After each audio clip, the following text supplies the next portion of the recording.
Hello, everyone. Let's talk now about what are the main drivers so that the video becomes viral after analyzing the five campaigns that we've just discussed. So the first thing I would like to highlight again is why it's so important because I mean the more and more people are not paying attention to advertising itself. In fact, many people are using like ad blockers, and we need to use a content that it is entertaining people or that is and hopefully engaging people as well, and that is becoming more and more important. So, what are the factors that make a content, in this case, a video, worth to be shared with other friends? So, number one is create an emotion. It was Rubicat who pointed that.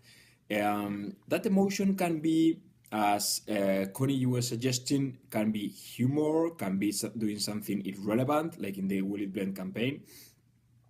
But it can be either a positive emotion or a negative emotion. It might be something disgusting, something controversial. But the point is, creating an emotion increases the probability of the video to be shared.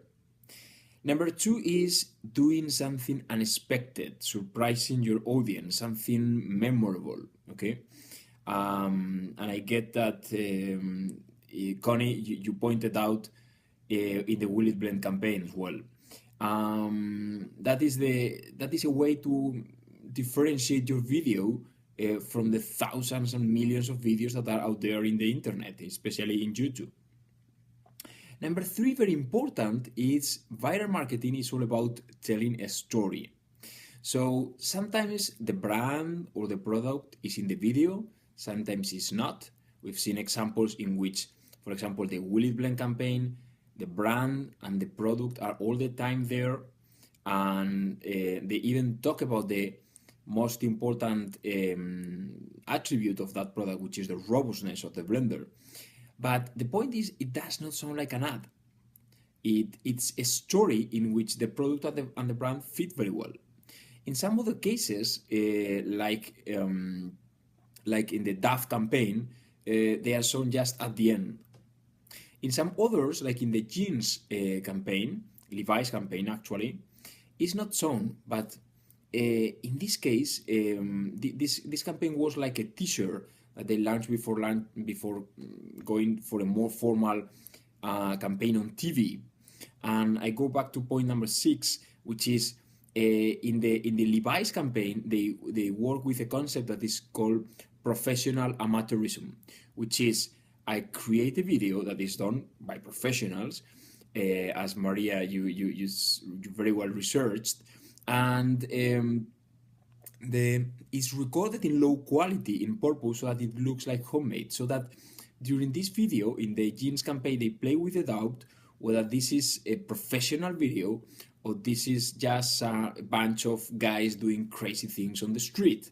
So if you put the brand there, Levi's, then you destroy this concept of playing with this doubt. Number 4 is keeping short and making sequels. In the case of the Will It Blend campaign, they have done more like 350 videos since the campaign started. And by the way, what is the only thing that does not blend? I'll tell you, it's Chuck Norris. So if you search in YouTube the Will It Blend campaign, Will It Blend and Chuck Norris, you'll have fun watching that video. That's the only thing that everything blends except for Chuck Norris. In the case of the First Kiss campaign, they also did other variations with the slap campaign or undress me campaign or whatever. So when you have a concept that is engaging people, try to make sequels to prolong the effect. And engaging users is very important. Like in the case of the, even as you said in the Will It Blend campaign, they are asking people to suggest what is the next thing to blend.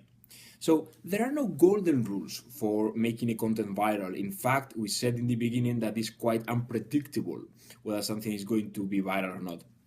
But those are some of the factors that increase the probability of a content to be viral. And and I just want to emphasize that viral marketing is all about telling a story, and there is no problem that the product and the brand are there. In fact, it's good because in the first Kiss campaign, it went viral and nobody knows what is the brand that is behind. Okay, so in that particular case, they didn't capitalize the success of the campaign for building a more brand equity. So thank you for this analysis, and we're going to move now to the final wrap up.